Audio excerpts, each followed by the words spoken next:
नमस्कार।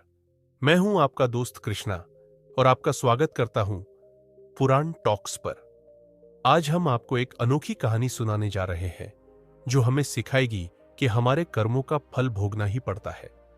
यह कहानी है एक न्यायप्रिय राजा, एक धर्मात्मा ब्राह्मण और एक सुंदर राजकन्या की, जो एक भयावह घटना के कारण उनकी जिंदगी को बदल देती है। राजा सिद्धार्थ, जो भगवान का अनन्य भक्त था, ने अपने राज्य में एक मंदिर बनवाया और वहां एक निष्कलंक ब्राह्मण ऋषिचंद्र को पुजारी नियुक्त किया। लेकिन एक रात एक अनहोनी घटित होती है जब राजकन्या वेदिका की छाया में तलवार की चमक एक भयानक हादसे का कारण बन जाती है। क्या यह सब केवल एक संयोग था या इसके पीछे छुपा है कर्मों का चक्र? जानिए इस दिलचस्प और रहस्यमयी कहानी में, जहां हर पात्र अपने कर्मों का फल भुगता है। तो चलिए बिना किसी देरी के शुरू करते हैं इस कहानी को, जो हमें सिखाएगी कि जीवन में हर एक कर्म का क्या परिणाम होता है। बहुत समय पहले एक धर्मात्मा राजा सिद्धार्थ राज्य में शासन कर रहा था। राजा सिद्धार्थ अपने धर्म और न्याय के लिए प्रसिद्ध था। वह भगवान का भक्ति में लीन रहता था और उसने अपने राज्य में एक भव्य मंदिर बनवाया, जिसमें अराशीचंद्र नामक एक ब्राह्मण को पुजारी नियुक्त किया। अराशीचंद्र एक सदाचारी और विनम्र व्यक्ति थे, जिन्होंने कभी राजा से कुछ नहीं मांगा, जिसके कारण राजा उनके प्रति गहरे सम्मान की भावना रखता था। राजा सिद्धार्थ को एक पुत्र आर्यन का जन्म हुआ।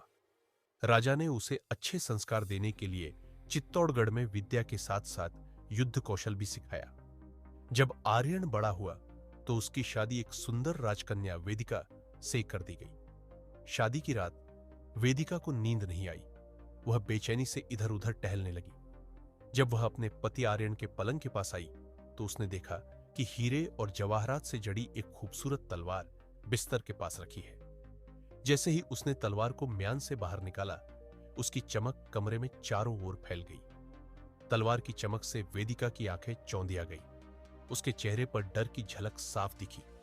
वह भयभीत हो गई और उसकी उंगलियां कांपने लगी।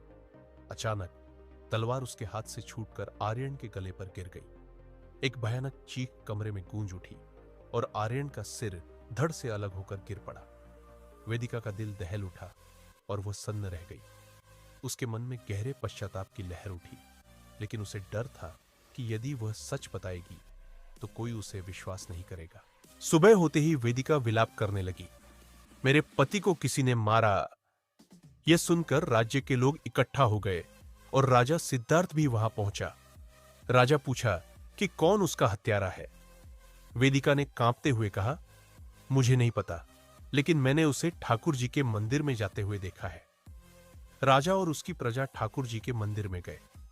वहां उन्होंने अराशीचंद्र को पूजा करते हुए देखा। सबने उसे पकड़ लिया और राजा ने गर्जना की, तुमने मेरे पुत्र को मारा है। अराशीचंद्र ने कहा, राजन, मैंने उसे नहीं मारा। लेकिन राजा का गुस्सा भड़क उठा। अंततः सभी के कहने पर राजा ने अराशीचंद्र से कहा, मैं तुम्हें प्राणदंड नहीं दूंगा, लेकिन तुम्हारे उस हाथ को काटने का आदेश देता हूं जिससे तुमने मेरे पुत्र को मारा है। अराशीचंद्र का हाथ काटा गया और उसकी आंखों में आंसू थे। वह राजा को अधर्मी मानकर राज्य छोड़कर चला गया। उसकी आत्मा को गहरी पीड़ा हो रही थी। उसने अपने हाथ के कटने पर सोचा, मैंने तो कभी कोई पाप नहीं किया, फिर भी ऐसा क्यों हुआ? ऋषिचंद्र ने अपनी पीड़ा और अपने कर्मों को समझने के लिए काशी की यात्रा करने का निर्णय लिया। रास्ते में वह दुख और संतोष के मिश्रण के साथ चल रहा था। जब वह काशी पहुंचा तो उसे एक प्रसिद्ध ज्योतिषी आचार्य विद्यानाथ का पता चला। ज्योतिषी के घर पहुंचकर ऋषिचंद्र ने देखा कि उसकी पत्नी कमला अपने पति की आलोचना कर रही थी। कमला ने कहा, तुम्हारी पूजा और ज्ञान से क्या हुआ? तुमने हमें इस स्थिति में पहुंचा दिया। आचार्य विद्यानाथ ने पत्नी की बातें चुपचाप सुनकर कहा, यह मेरी पत्नी नहीं, बल्कि मेरे कर्म हैं जो मुझे यहां लाए हैं। ऋषिचंद्र ने पूछा, आपकी पत्नी आपके प्रति इतनी कठोर क्यों है? आचार्य ने उत्तर दिया, यह मेरे कर्मों का फल है। इस जन्म में हम जिस भी व्यक्ति को देखते हैं वे हमारे पिछले कर्मों का परिणाम है। आचार्य विद्यानाथ ने आगे कहा, पूर्व जन्म में तुम एक तपस्वी थे और वेदिका एक गाय थी। जब एक कसाई ने गाय को मारने की कोशिश की, तुमने उसे इशारा किया और उसने गाय को मार डाला। उसी के फलस्वरूप तुमने यह स्थिति भोगी। ऋषिचंद्र ने सब समझा और कहा, मैंने अपने कर्मों का फल भोगा है, मुझे शांति मिल गई है। जब राजा सिद्धार्थ को पता चला कि ऋषिचंद्र निर्दोष था और यह सब उसके पिछले जन्म के कर्मों का फल था, तो उसे गहरा पछतावा हुआ। उसने सोचा कि एक राजा का धर्म केवल न्याय करना ही नहीं है, बल्कि अपनी गलतियों को सुधारना भी है।